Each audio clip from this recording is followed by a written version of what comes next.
Hello po sa inyong lahat. Isang magandang umaga po sa inyong lahat. Ngayon po ay, ano na ba? Anuibi na ba? O anuibi na? 9 ng Abril 2026 anyo at ang oras po ngayon dito sa Los Angeles, California ay alas 6:29 ng umaga. Araw po ngayon ng Huwebes. At nais ko po mag-vlog mga kababayan, mga binamahal, patungkol po dito sa si Sara Duterte tumakbo sa Supreme Court. Yan po ang tatalakayin ko ngayon. Ang title ko po ngayon ay Sara Duterte tumakbo sa Supreme Court. Rebuildi po iyan. Rebuildi. Ang ibig kong sabihin ay nagre-rebuildi siya sa batas o sa konstitusyon o sa kaayusan o sa tamang pamamaraan. Opo, nagre-rebuildi po siya. Yan po ang totoong rebuildi.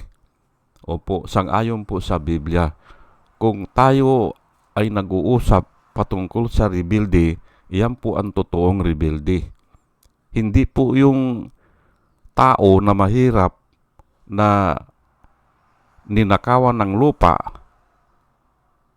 at gustong makapaghiganti o makagawa ng paraan para maklaim niya yung lupa niya ay sumasama sa NPA. Hindi po rebuildi yun. Hindi po ako naniniwala na rebuildi yun.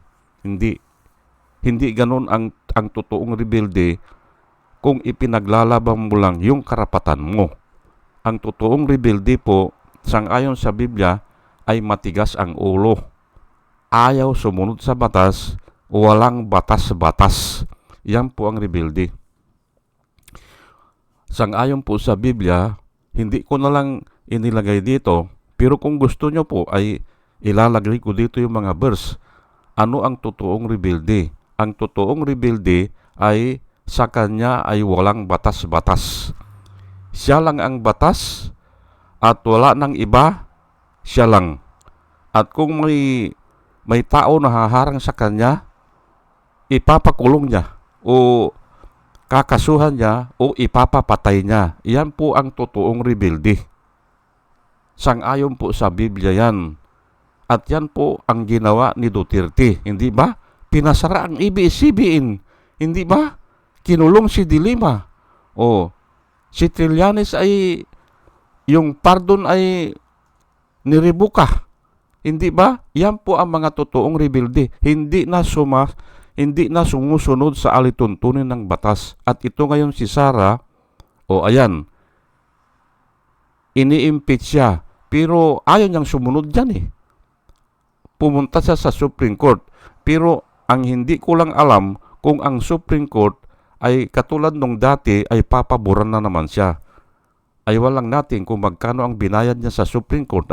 Kasi hindi mo maalis sa kaisipan ng mga tao. Ako hindi maalis sa kaisipan ko, binayaran yan. Kasi hindi nila maipaliwanag. Si Justice Leonin na siya ang sumulat, hindi niya pinaliwanag sa publiko. Hindi ba? At ngayon nga, bumibirang yung desisyon nila na sabi ni Justice Leonin, isinulat niya, pin-decision po yun na dapat hindi niya ginagawa yan. Na dapat bigyan daw si Sara ng marinig. Kailangan ay alam niya yung kaso niya at bigyan pagkakataon magpaliwanag. Ayan ngayon, binibigyan siya. Dahil doon sa pin-decision ni Justice Leonin. Ay nakasulat po kasi sa Biblia na yung mga plano o yung mga panukala ng mga wicked ay futile sa harapan ng Panginoon. Ay ayan nga lumalabas nga na futile Walang halaga yung sinulat ni Leonin. Kasi nga ay ayaw talagang humarap Di ba? At ngayon na naman ay tumakbo na naman sa Supreme Court. Pero ito po ang nakikita ko dyan, Pag pinabura na naman ito ng Supreme Court, baka mag-alsa na ang mga tao. Opo. Nung una ay okay lang yun kasi one time lang yun ay.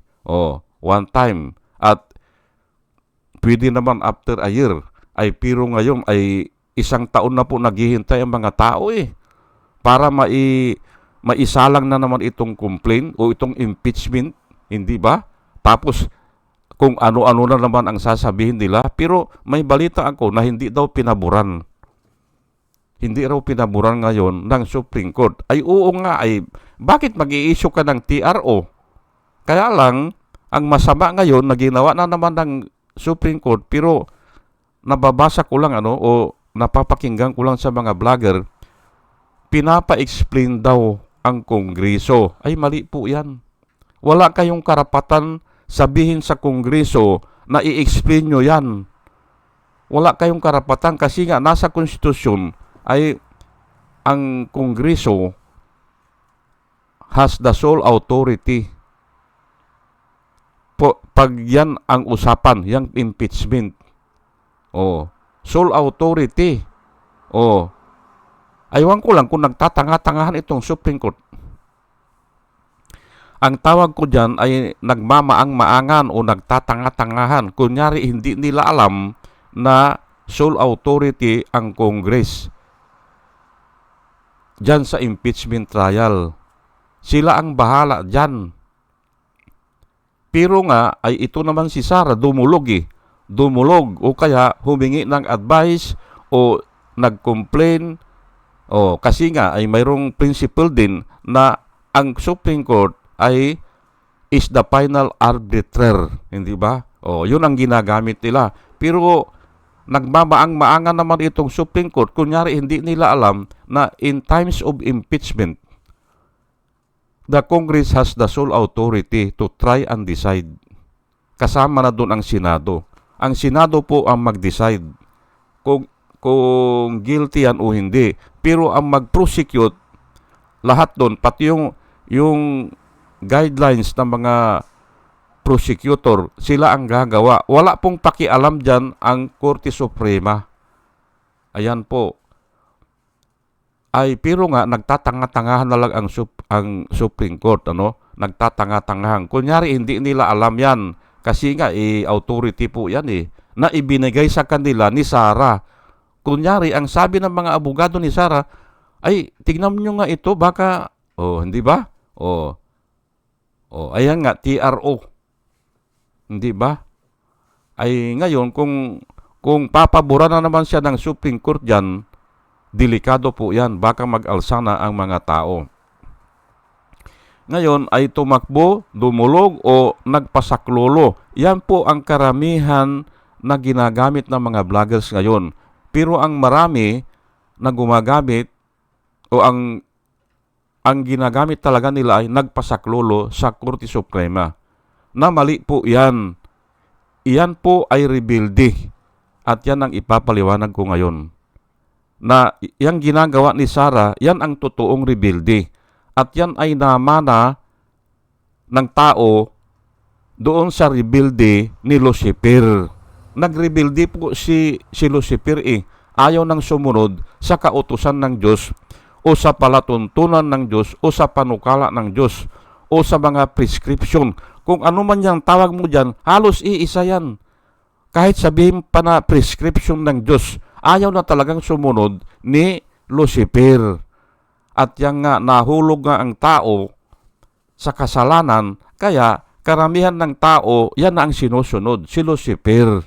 Ayan po, na nagrebelde sa palatuntunan ng Diyos o sa kautusan ng Diyos o sa commandment of God. Nagrebelde na po yan. Opo. At hanggang ngayon, nakikita natin yan sa mga tao. Ito po i-share ko lang po sa inyo Hebrew chapter 3 verse 15 hanggang 17. Napakaganda po nito. Itong verse na ito. While it is said, today, if you will hear His voice, do not harden your hearts as in the rebellion. Ayan po, may rebellion na agad, hindi ba? Do not harden your hearts if you hear the word of God. Do not harden your heart. Ang nakasulat po dito, as in the rebellion. Ay sino ba itong mga nagrebelde? Yung mga kasamahan po ni Moses. For who, having heard, rebelled. Indeed, it was it not all who came out of Egypt, yung kasamahan ni Moses na umalis ng Ehipto? Sila ang nagrebelde sa Panginoon. Ayan po led by Moses. Now, with whom was he angry 40 years? 40 years po sila na hindi nakapasok sa lupang pangako.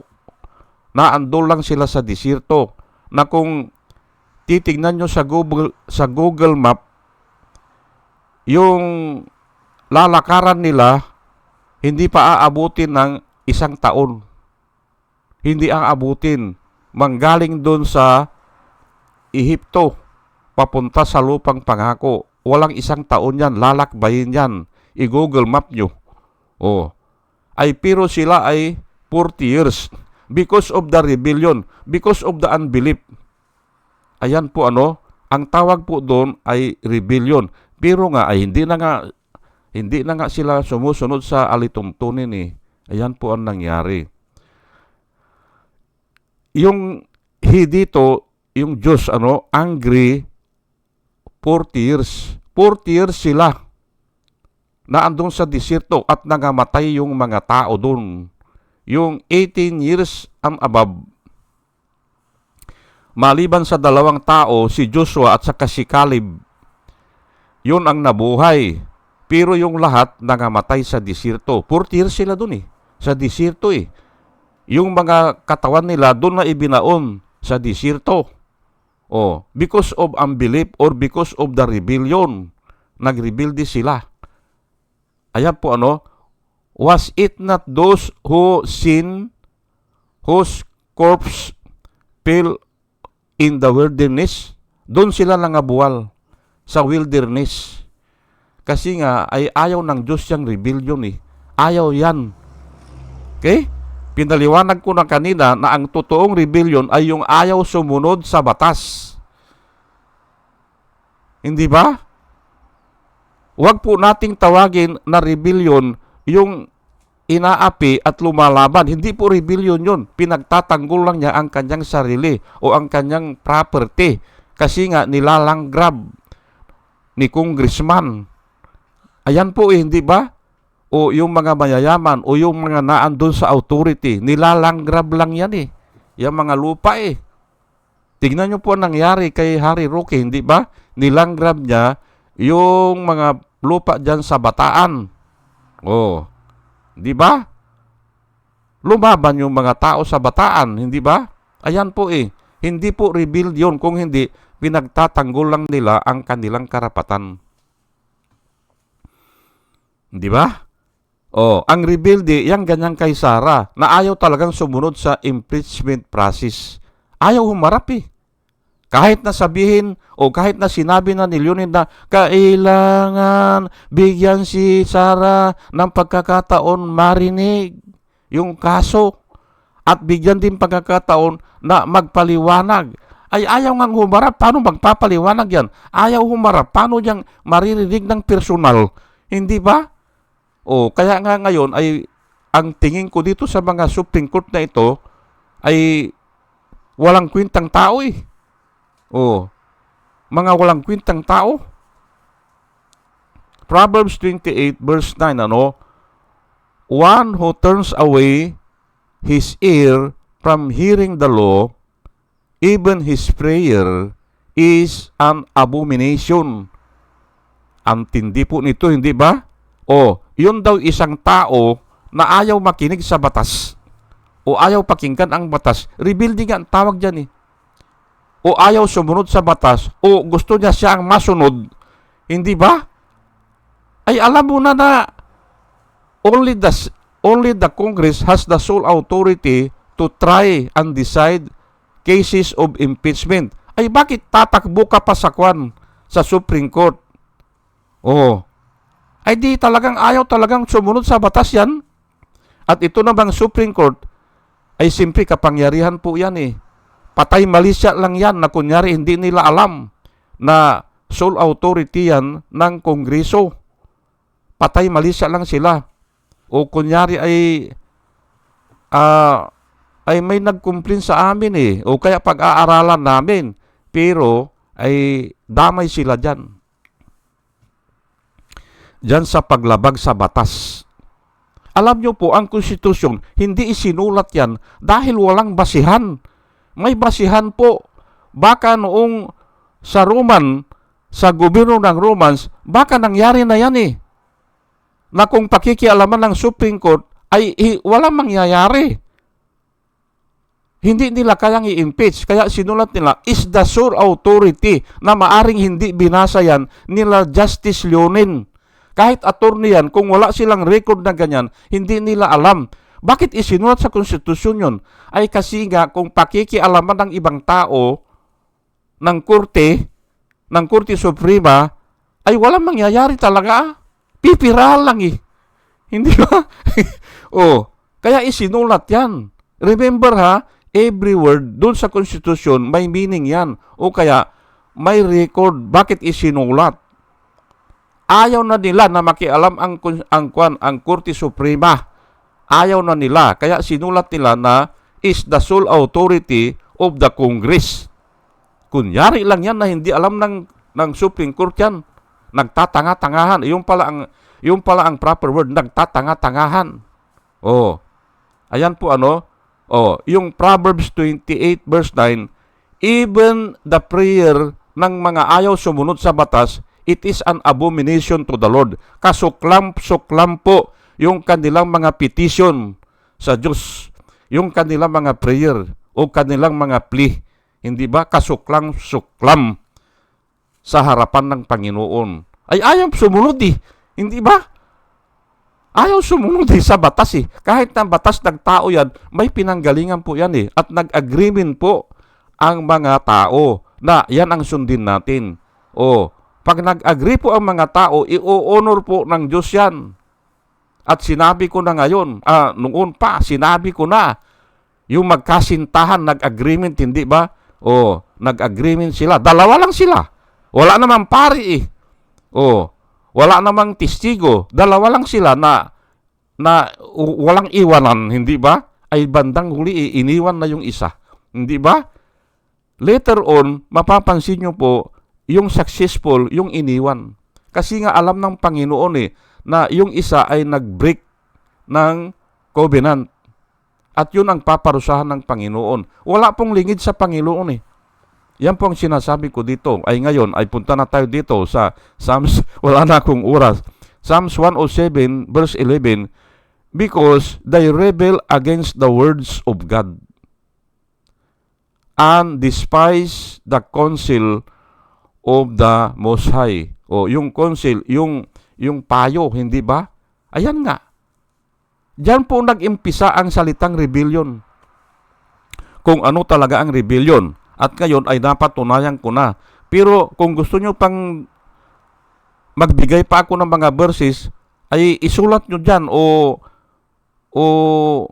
mag-comment kayo.